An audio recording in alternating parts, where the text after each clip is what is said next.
আসসালামু আলাইকুম। আমন্ত্রণ জানাচ্ছি মাইকিং সংবাদে। আপনাদের সাথে আছে আমি শারমিন মোস্তফা। শুরুতেই জানিয়ে দিব সংবাদ শিরোনাম। মৌসুমী বায়ু সক্রিয় থাকায় দেশের সব বিভাগে ঝড় বৃষ্টির সম্ভাবনা। কোথাও কোথাও হতে পারে ভারী থেকে অতি ভারী বৃষ্টিপাত। সারা দেশের মতো উত্তরাঞ্চলের বিভিন্ন রুটেও স্বল্প পরিসরে শুরু হয়েছে ট্রেন চলাচল। দীর্ঘ রুটে বন্ধ থাকায় বিপাকে যাত্রীরা। বরিশালে পণ্য আনা নেওয়া ও পরিবহন দুর্ঘটনায় ভোগান্তির কারণ হয়ে দাঁড়িয়েছে পোর্ট রোড। খানাখন্দে ভরপুর হয়ে পড়ে আছে 5 বছর যাবত।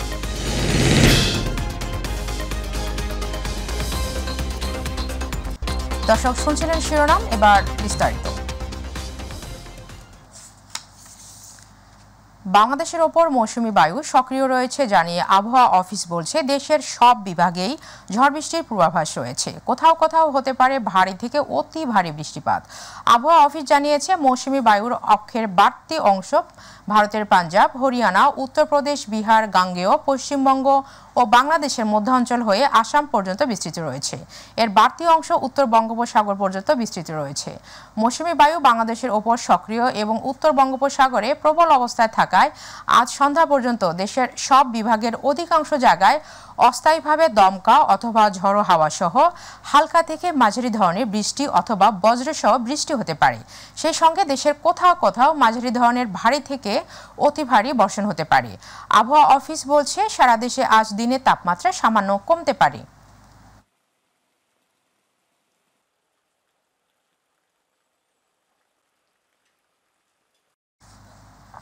সপ্তাহের ব্যবধানে বাজারে বিভিন্ন সবজির দাম কিছুটা কমেছে। পাশাপাশি কাঁচা মরিচের দামও কমেছে কেজিতে 50 থেকে 60 টাকা। বাজার মূল্যের পরিস্থিতি জানাতে সরাসরি যাচ্ছি আমাদের সহকর্মী আমেনা হীরার কাছে।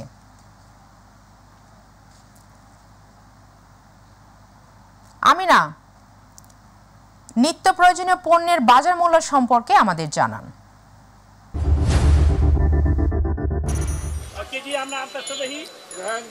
শারমিন, আপনি জানেন যে কাল রাত থেকে কিন্তু বৃষ্টি হচ্ছে এবং এই বৃষ্টির যে বর্তমান পরিস্থিতি, সেই পরিস্থিতির কারণে কিন্তু বাজারে মানে জনগণের যে উপস্থিতি সেটাও কিন্তু অনেকটাই কম। আমরা ঘুরছিলাম, মধ্যবিত্তর বাজার দেখছিলাম এবং শারমিন আপনাকে যদি একটু দেখাই, যে আপনি দেখতে পাচ্ছেন যে এই যে বাজারটি রয়েছে, এই টাউন হল বাজারে কিন্তু অন্যান্য সময়ে প্রচুর পরিমাণে জনবল থাকে, কিন্তু এখন কিন্তু সেরকমটা দেখা যাচ্ছে না বৃষ্টির কারণে। অর্থাৎ এই বৃষ্টির যে কারণ, সেই কারণের সাথে কিন্তু বাজারে যে সবজি সহ অন্যান্য নিত্য প্রয়োজনীয় জিনিস সেগুলোরও কিন্তু মূল্য অনেকটাই বেড়ে গেছে। এবং আপনাকে যদি একটু জানাই শারমিন, আমি গত সপ্তাহে যেটি জানাচ্ছিলাম যে খুচরা বাজারে কিন্তু মরিচের যেই দাম, সেই দাম এবং পাইকারি বাজারের দামের মধ্যে কিন্তু 1 থেকে 150 টাকা একটা ব্যবধান রয়েছে এবং এই সপ্তাহেতেও কিন্তু সেটি কিন্তু পরিবর্তন হয়নি। আমি তাই দেখছিলাম, আমি পাইকারি বাজার গিয়েছিলাম, সেখানেও আমি দেখেছি মরিচের বর্তমান মূল্য এবং এখানেও দেখছি এখানে মরিচের মূল্য কেজি প্রতি 240 থেকে 250 টাকা, কিন্তু আমি পাইকারি বাজারে দেখেছি সেই মূল্য 100 টাকার মধ্যে। এবং আমি যদি আরেকটু বলি শারমিন, অন্যান্য যে সবজি রয়েছে সেই সবজিতেই কিন্তু পাইকারি এবং খুচরা বাজারের মধ্যে প্রায় 30 থেকে 40 টাকা সবজি ভেদে কিন্তু মূল্যের তারতম্য রয়েছে। এছাড়াও মাছের বাজারেও কিন্তু চড়া, এছাড়া মশলার বাজারেও কিন্তু চড়া। তো মোটামুটি বলা যায় যে সবকিছুর বাজারই চড়া এবং যেহেতু বৃষ্টি হচ্ছে, সেই বৃষ্টিকে কেন্দ্র করে কিন্তু সবজির বাজারটাকে মোটামুটি ভালোটাই অস্থিতিশীল করে তুলেছে যারা অসাধু ব্যবসায়ী রয়েছে তারা। তো আমি নর্মালি সাধারণ মানুষের বাজারগুলো দেখছিলাম এবং বাজারগুলো দেখে যদিও বাজারে লোক সমাগম কম, তারপরেও যে মূল্য রয়েছে সেই মূল্য কিন্তু যথাযথভাবে যারা মধ্যবিত্ত রয়েছে তাদের ক্রয় ক্ষমতার বাইরে, এটি কিন্তু ভোক্তারা আমাদেরকে জানাচ্ছেন। তো শারমিন, আমার কাছে বাজার পরিস্থিতি এতটুকুই আছে। ধন্যবাদ হীরা আপনাকে। শোক দিবস উপলক্ষে আসরের নামাজের পর সারা দেশের সব মসজিদে আজ শুক্রবার দোয়া ও মোনাজাত কর্মসূচি পালন করবে আওয়ামী লীগ। আগামীকাল শনিবার বিকেলে শোক র্যালি করবে দলটি। বৃহস্পতিবার এক সংবাদ বিজ্ঞপ্তিতে এমন ঘোষণা দেয় আওয়ামী লীগ। এতে পূর্ব ঘোষিত শুক্রবার বিকেলের শোক র্যালি পিছিয়ে শনিবার বিকেলে করার ঘোষণা দেওয়া হয়। বিজ্ঞপ্তিতে বলা হয়, সর্বকালের সর্বশ্রেষ্ঠ বাঙালি জাতির পিতা বঙ্গবন্ধু শেখ মুজিবুর রহমান সহ 15ই আগস্টের সব শহীদ ও সাম্প্রতিক সহিংসতায় নিহতদের স্মরণে আওয়ামী লীগের উদ্যোগে শুক্রবার বাদ আসর বাংলাদেশের সব মসজিদে দোয়া ও মোনাজাত অনুষ্ঠিত হবে। পরদিন 3 আগস্ট বিকেল 3টায় রাজধানী ঢাকায় আওয়ামী লীগের উদ্যোগে শোক মিছিল কর্মসূচি আয়োজন করা হয়েছে। সারা দেশের মতো উত্তরাঞ্চলের বিভিন্ন রুটে স্বল্প পরিসরে শুরু হয়েছে ট্রেন চলাচল, তবে বন্ধ রয়েছে আন্তনগর ট্রেন। এতে চরম ভোগান্তিতে পড়েছে দীর্ঘ রুটের যাত্রীরা। পরিস্থিতি বিবেচনায় পরবর্তী সময়ে দূরপাল্লা ট্রেন চালানোর সিদ্ধান্ত নেওয়া হবে বলে জানিয়েছেন রেল কর্তৃপক্ষ। রংপুর থেকে মাহমুদুল হাসানের তথ্য ও চিত্রে রিপোর্ট করেছেন ইলিয়াস কমল। দীর্ঘ 13 দিন বন্ধ থাকার পর স্বল্প পরিসরে শুরু হয়েছে ট্রেন চলাচল, তবে এখনও যাত্রীশূন্য ফাঁকাই রয়েছে ট্রেনগুলো। লম্বা বিরতির পর প্রাথমিক পর্যায়ে বৃহস্পতিবার প্রথম দিন রংপুর, লালমনিরহাট, দিনাজপুর, পার্বতীপুর, গাইবান্ধা সহ বিভিন্ন রুটে যাতায়াত করছে 6টি লোকাল ও কমিউটার ট্রেন। তবে আন্তনগর ট্রেন বন্ধ থাকায় ভোগান্তিতে দীর্ঘ রুটের যাত্রীরা। তবে অনেকেরই না জানা থাকায় যাত্রী তুলনামূলক কম। এছাড়াও নিরাপত্তা নিয়ে শঙ্কা রয়েছে যাত্রীদেরও। যাওয়া আসা করে আমাদের রংপুর মেডিকেল কলেজে এবং প্রাইভেটে যে কোনো হাসপাতালে তারা খুবই অসুবিধায় আছে। আমরা মনে করেন ঢাকা থেকে আমরা এলাকা থেকে কেউ ঢাকায় যাইতে পারতেছি না, আবার ঢাকা থেকে আমরা কেউ এলাকায় আসতে পারতেছি না। ঢাকা থেকে আমি ট্রেনটা আসা সেটাও যদি একটু বন্ধ হয়ে থাকে তাহলে আমাদের খুব সমস্যা হয়ে যাচ্ছে। সাম্প্রতিক পরিস্থিতির পুরোপুরি উন্নতি না হলে আন্তনগর ট্রেন চালানো হবে না বলে জানিয়েছে রেল কর্তৃপক্ষ। যতদিন থাকবে ঢাকাগামী ট্রেনগুলো ততদিন বন্ধ থাকবে, শুধুমাত্র আপনার স্বল্প দূরত্বের ট্রেনগুলো চলছে। কার্গো যখন উইড্রো হবে তখন প্রতিটা ট্রেন সময়সূচি অনুযায়ী চলবে। দীর্ঘ রুটের যাত্রীদের কথা বিবেচনা করে দ্রুত আন্তনগর ট্রেন চালুর দাবি জানিয়েছে রেল ভ্রমণকারীরা। ইলিয়াস কমল, মাই টিভি। বরিশালে পণ্য আনা নেওয়া, পরিবহন দুর্ঘটনা আর নগরবাসীর দুর্ভোগের একমাত্র নাম পোর্ট রোড। দীর্ঘ 5 বছর যাবৎ বেহাল এই সড়ক যেন যাতায়াতে মহানগরবাসীর গলার কাটা। বিআরডব্লিউটি এর অধীনে থাকায় অসহায় হয়ে পড়েছে খোদ সিটি কর্পোরেশন। ফারভেজ রাসেলের রিপোর্টে দেখুন বিস্তারিত। নদীবেষ্টিত বরিশালের মাছের একমাত্র বড় মোকাম পোর্ট রোডের মৎস্য অবতরণ কেন্দ্র। সব ধরনের মাছের সরবরাহ থাকায় মহানগর সহ আশেপাশের অঞ্চলের মানুষের যাতায়াতও এ বাজার ঘিরে। দীর্ঘ 5 বছর যাবৎ খানাখন্দে ভরা সড়কের আধা কিলোমিটার যেন মরণ ফাঁদ। পানি কাদা আর ভাঙা সড়কে বাজার করতে আসতে পারে না সাধারণ মানুষ। প্রায় দুর্ঘটনায় পড়ে ছোট বড় মাছের পরিবহন। মানুষ অনেক দুর্ঘটনার শিকার হয়, গাড়ি ওয়াট উল্টে পড়ে। ফলের আড়ত, মাছের আড়ত, চাউলের আড়ত, এইখানে ট্রাক ঢুকতে পারতেছে না। 5 বছর ধরে আমরা এই রাস্তাতে অনেক কষ্টে আছি। এতে চরম ভোগান্তিতে পড়ছে মৎস্য আড়ত, কাঁচামাল ও চাল ব্যবসায়ীরা। বেহাল এ সড়কটি বিআইডব্লিউটি এর হওয়ায় অসহায় হয়ে পড়েছে সিটি কর্পোরেশন। এখন যদি পোর্টটা যদি ঠিক হয় তাহলে আমরা মাছ নিয়ে ভালোভাবে আসতে পারি। একটাই দাবি, এই রাস্তাটা খুব যত তাড়াতাড়ি সম্ভব সংস্কার করা হোক। সড়কটি দ্রুত সংস্কার করতে বিআইডব্লিউর প্রতি আহ্বান জানানোর দাবি জানিয়েছেন মৎস্য ব্যবসায়ীরা। মাননীয় মেয়র সাহেব বারবার তাদের বলছে, তারা বলতেছে যে তারা এই ঘাটটা নিয়ে তারা টেন্ডার দিয়েছে, ঢাকা পাঠাইছে, কিন্তু টাকা দিয়া এখন তুই আসে নাই। সড়কের পাশাপাশি পোর্ট রোডের ব্রিজ নির্মাণেরও আশ্বাস দেন বিআইডব্লিউটিএ।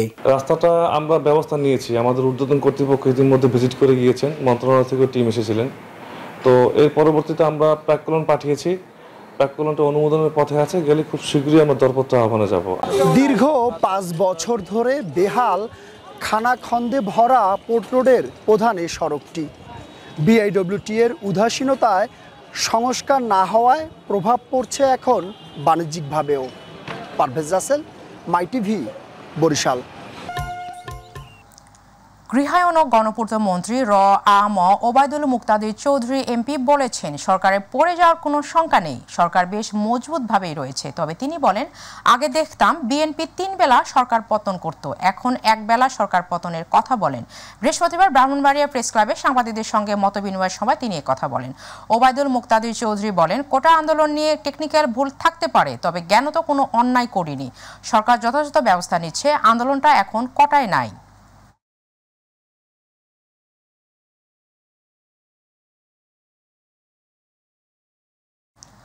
জাতীয় পার্টির চেয়ারম্যান ও বিরোধী দলীয় নেতা জিএম কাদের বলেছেন, ছাত্ররা যে দাবি তুলছে তার ন্যায্য দাবি, যার জন্য আবু সাইদ জীবন দিয়েছে। এই রক্ত বৃথা যেতে দিব না।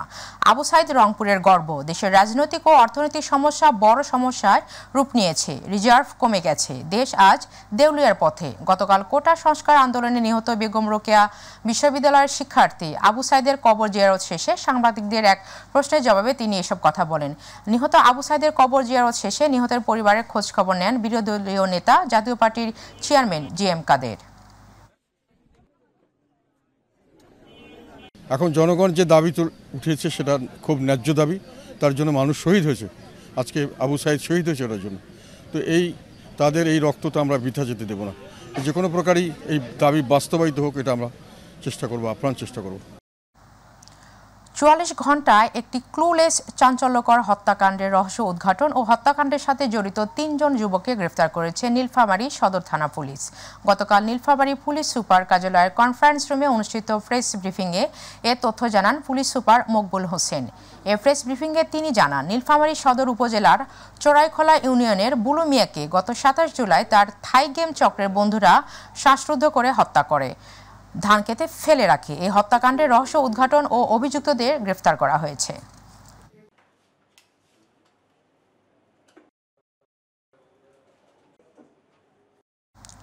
ফরিদপুর শহরের চকবাজারে বাংলাদেশ জামায়াতে ইসলামী ফরিদপুর জেলা শাখার কার্যালয়ে অভিযান চালিয়েছে পুলিশ। বৃহস্পতিবার জেলা পুলিশের একটি দল বাংলাদেশ জামায়াতে ইসলামী ফরিদপুর জেলা শাখার কার্যালয়ে অভিযান চালিয়ে ১২টি ককটেল ও বিভিন্ন ধরনের উস্কানিমূলক বই সহ নানা সরঞ্জাদি জব্দ করা হয়। ফরিদপুরের পুলিশ সুপার মোর্শেদ আলম এই তথ্য নিশ্চিত করে জানান, তাকবীর নামে এক শিবির কর্মীকে গ্রেফতার করা হয়। পরে তার দেওয়া তথ্য মতে জেলা জামায়াতের অফিসে অভিযান চালানো হয়। এখান থেকে বেশ কিছু বিস্ফোরক পাওয়া গেছে।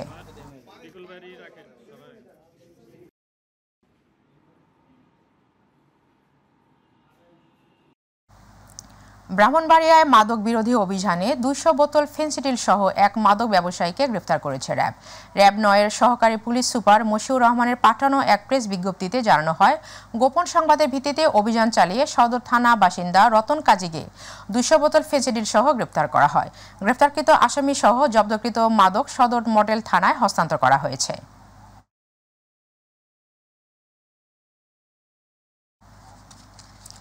শেরপুরের নকলা উপজেলার চিথলিয়া বাজারে পিকআপ ভ্যান চাপায় শাপলা নামের এক নারীর মৃত্যু হয়েছে।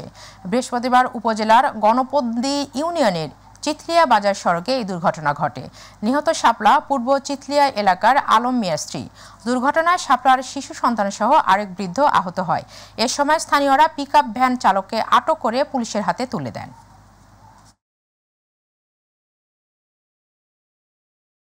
পুরে প্রেমিকের ওপর অভিমান করে আত্মহত্যা করেছে অনামিকা সরকার নামের এক এইচএসসি পরীক্ষার্থী। ঘটনাটি ঘটেছে সাদুল্লাপুর উপজেলার বনগ্রাম ইউনিয়নের হবিবল্লাপুর গ্রামে। পরে খবর পেয়ে সাদুল্লাপুর থানার পুলিশ মরদেহ উদ্ধার করে। ময়নাতদন্ত শেষে নিহতের মরদেহ পরিবারের নিকট হস্তান্তর করে। এ ঘটনায় একটি অপমৃত্যুর মামলা করা হয়েছে।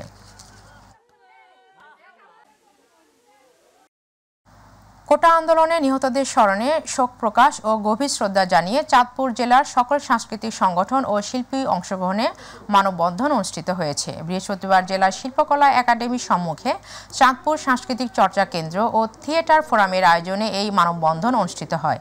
এ সময় বক্তব্য রাখেন সাংস্কৃতিক চর্চা কেন্দ্রের সভাপতি তপন সরকার, সাধারণ সম্পাদক হারুন আল রশিদ, থিয়েটার ফোরামের সভাপতি শহীদ পাটোয়ারি, জেলা শিল্পকলা একাডেমির এডহক কমিটির সদস্য রূপালী চম্পা, বর্ণচোর আর নাট্যগোষ্ঠীর সাধারণ সম্পাদক শরীফ চৌধুরী সহ বিভিন্ন সাংস্কৃতিক সংগঠনের নেতৃবৃন্দ। শোকাবহ আগস্টের প্রথম দিনে শোক মিছিল করেছেন পাবনা জেলা আওয়ামী লীগ। বৃহস্পতিবার জেলা আওয়ামী লীগের উদ্যোগে আওয়ামী লীগ কার্যালয়ের সামনে থেকে শোক মিছিলটি বের হয়ে শহরের প্রধান সড়ক প্রদক্ষিণ করে পুনরায় কার্যালয়ের সামনে এসে শেষ হয়। শোক মিছিলের নেতৃত্ব দেন সদর আসনের সংসদ সদস্য গোলাম ফারুক প্রিন্স। জেলা আওয়ামী লীগের সভাপতি রেজাউল করিম লালের সভাপতিত্বে উপজেলা পরিষদের চেয়ারম্যান সোহেল হাসান শাহিন, পাবনা পৌরসভার মেয়র শরীফ উদ্দিন প্রধান সহ আরও অনেকে উপস্থিত ছিলেন। বিএনপি জামাতের সশস্ত্র সন্ত্রাসী বাহিনী ঢাকাসহ সারা দেশে নারকীয় তাণ্ডব হত্যাযজ্ঞ নিহতের স্মরণে চাঁদপুর জেলা আওয়ামী লীগের শোক মিছিল করছে। গতকাল জেলা আওয়ামী লীগ কার্যালয়ের সম্মুখ থেকে এই শোক মিছিলটি বের হয়ে শহরের বিভিন্ন গুরুত্বপূর্ণ সড়ক প্রদক্ষিণ শেষে একই স্থানে এসে শেষ হয়। এর আগে আওয়ামী লীগ কার্যালয়ে এক সংক্ষিপ্ত আলোচনা অনুষ্ঠিত হয়। এতে বক্তব্য দেন জেলা আওয়ামী লীগের সভাপতি নাসিরউদ্দিন আহমেদ ও সাধারণ সম্পাদক বীর মুক্তিযোদ্ধা আবু নঈম পাটোয়ারি দুলাল। কেন্দ্রীয় কর্মসূচির অংশ হিসেবে ফেনীতে শোক র্যালি ও সমাবেশ করেছে জেলা আওয়ামী লীগ। বৃহস্পতিবার ফেনী পৌরসভা চত্বর থেকে বের করা শোক র্যালি শহরের প্রধান সড়ক প্রদক্ষিণ করে। পরে কেন্দ্রীয় শহীদ মিনারে এসে মিলিত হয় প্রতিবাদ সমাবেশে। সমাবেশের প্রধান অতিথি ফেনী ২ আসনের সংসদ সদস্য নিজামুদ্দিন হাজারী।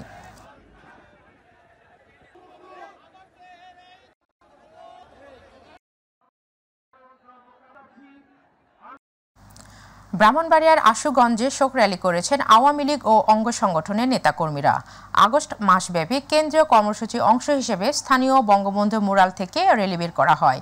উপজেলা আওয়ামী লীগের যুগ্ম সাধারণ সম্পাদক SM তোফায়েল আলী রুবেল এর নেতৃত্বে র্যালিটি শহরের বিভিন্ন সড়ক প্রদক্ষিণ করে। র্যালিটি পুনরায় কাচারি বিথিকায় বঙ্গবন্ধু মুরালে গিয়ে শেষ হয়। এ সময় জেলা আওয়ামী লীগের উপদেষ্টা মণ্ডলীর অন্যতম সদস্য হেফজুল বাড়ি, উপজেলা আওয়ামী লীগের সাংগঠনিক সম্পাদক আতাউর রহমান কবির, স্বেচ্ছাসেবক লীগের সভাপতি শাহিন শিকদার সহ আওয়ামী লীগ ও এর অঙ্গ সংগঠনের নেতাকর্মীরা অংশ নেন। গ্রেফতারকৃত শিক্ষক আসিফ মাহতাব ও ফাহাদ সহ বৈষম্য বিরোধী শিক্ষার্থীদের মুক্তি ও শিক্ষার্থী হত্যার প্রতিবাদে কুড়িগ্রামের সর্বস্তরের শিক্ষার্থীদের ব্যানারে মানববন্ধন ও বিক্ষোভ সমাবেশ হয়েছে। পূর্ব ঘোষণা অনুযায়ী ছাত্রছাত্রীরা কুড়িগ্রাম সরকারি বালক বিদ্যালয়ের সামনে জড়ো হতে থাকে। পরে কুড়িগ্রাম সরকারি উচ্চ বিদ্যালয়ের সামনে শিক্ষার্থীরা মানববন্ধন করতে গেলে ব্যাপক পুলিশি বাধার মুখে পড়ে। এ সময় ব্যারিকেড ভাঙতে না পেরে সেখানে ছাত্ররা ১.৫ ঘণ্টাব্যাপী বিক্ষোভ সমাবেশ করে।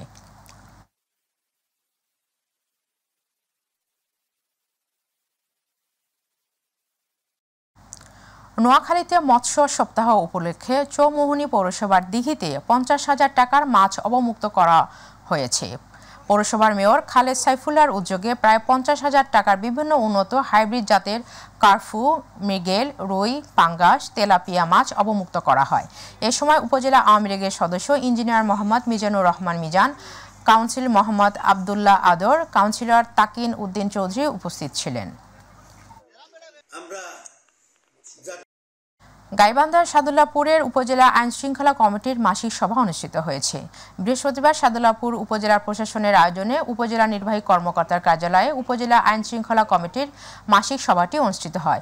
এ সময় উপজেলা নির্বাহী কর্মকর্তার কাউসার হাবিবের সভাপতিত্বে বক্তব্য রাখেন উপজেলা চেয়ারম্যান রেজাউল করিম রেজা, এসিল্যান্ড তহিদুল ইসলাম বাড়ি, ওসি শফিকুল ইসলাম সহ স্থানীয় জনপ্রতিনিধি, সাংবাদিক ও রাজনৈতিক ব্যক্তিবর্গ।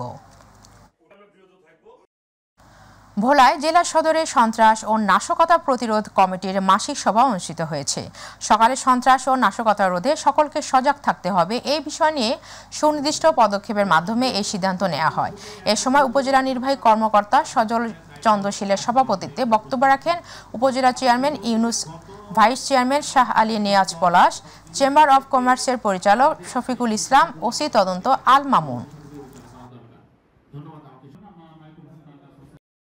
নোয়াখালীতে বেগমগঞ্জ উপজেলা আওয়ামী লীগের উদ্যোগে বর্ধিত সভা অনুষ্ঠিত হয়েছে। উপজেলা আওয়ামী লীগের ভারপ্রাপ্ত সভাপতি শামসুল ইসলামের সভাপতিত্বে প্রধান অতিথি ছিলেন বেগমগঞ্জ ৩ আসনের সংসদ সদস্য মামুনুর রশিদ কিরণ, উপজেলা আওয়ামী লীগের যুগ্ম সাধারণ সম্পাদক আখতারুজ্জামান আনসারী, উপজেলা আওয়ামী লীগের সদস্য ইঞ্জিনিয়ার মোহাম্মদ মিজানুর রহমান মিজান, উপজেলা ভাইস চেয়ারম্যান নূর হোসেন মাসুদ সহ অনেকে উপস্থিত ছিলেন। ব্রাহ্মণবাড়িয়ায় ড্রিম ফর ডিসএবিলিটি ফাউন্ডেশনের উদ্যোগে বঙ্গবন্ধু শেখ মুজিবুর রহমান, বঙ্গমাতা শেখ ফজিলাতুন্নেসা ও 15 আগস্ট নিহত সকল শহীদের আত্মার মাগফিরাত কামনায় দোয়া মাহফিল ও প্রতিবন্ধীদের মধ্যে মৌসুমি ফল বিতরণ করা হয়েছে। বৃহস্পতিবার ব্রাহ্মণবাড়িয়া উচ্চ বিদ্যালয় মাঠে সংগঠনের প্রতিষ্ঠাতা হেদায়েতুল আজিজ মুন্নার সঞ্চালনায় উপদেষ্টা সাংবাদিক বিশ্বজিৎ পাল বাবুর সভাপতিত্বে অনুষ্ঠানের প্রধান অতিথি ছিলেন পৌরসভার প্রধান নির্বাহী কর্মকর্তা আব্দুস কুদ্দুস। বিশেষ অতিথি ছিলেন মাই টিভির জেলা প্রতিনিধি আফম কাউসার ইমরান, পৌরসভার নির্বাহী প্রকৌশলী কাউসার আহমেদ সহ আরও অনেকে। নীলফামারীতে শোক মিছিল ও সমাবেশ অনুষ্ঠিত হয়েছে। গতকাল কেন্দ্রের শহীদ মিনারে জেলা আওয়ামী লীগ ও সহযোগী সংগঠনের আয়োজনে শোক মিছিল ও সমাবেশ হয়েছে। অনুষ্ঠানে প্রধান অতিথি ছিলেন নীলফামারী 2 আসনের সংসদ সদস্য আসাদুজ্জামান নূর। সমাবেশ শেষে একটি শোক র্যালি প্রধান শহর প্রদক্ষিণ করে।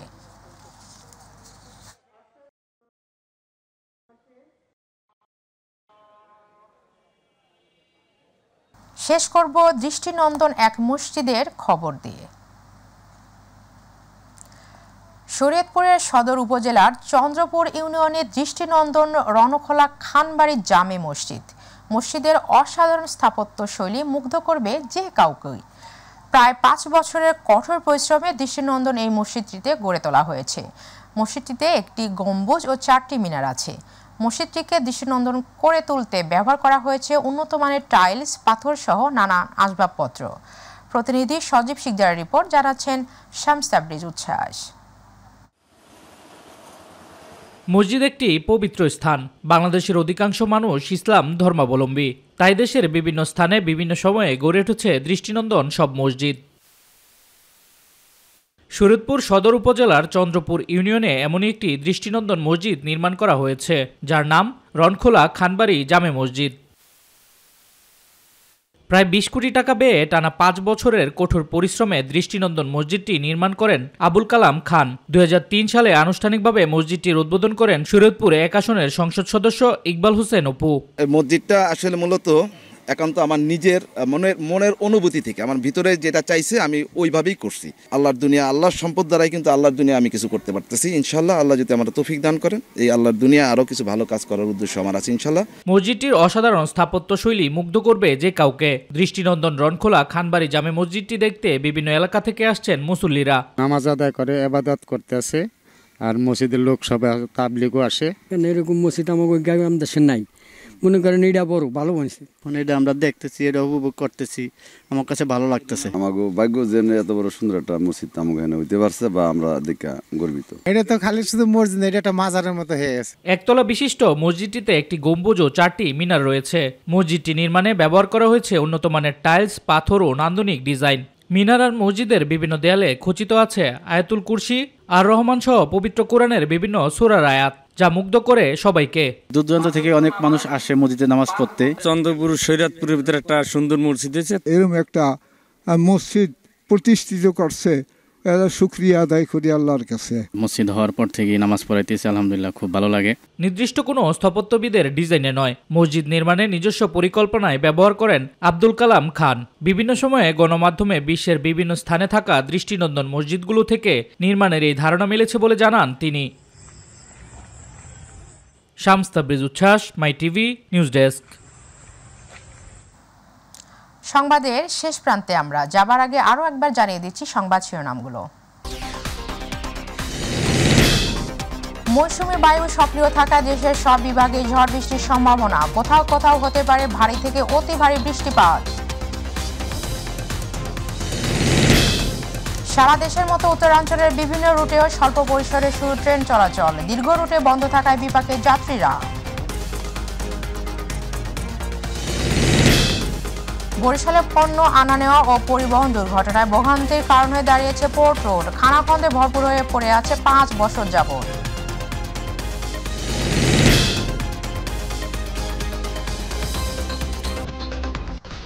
এতক্ষণ সঙ্গে থাকার জন্য ধন্যবাদ। এছাড়া ইউটিউবে মাইটিভি সংবাদ পেতে ভিজিট করুন youtube/mytvbd news এবং আমাদের অনুষ্ঠান দেখতে ভিজিট করুন youtube/mytv বাংলা ও facebook/mytvbangla। পরবর্তী সংবাদ দেখার আমন্ত্রণ জানিয়ে নিচ্ছি। আল্লাহ হাফেজ।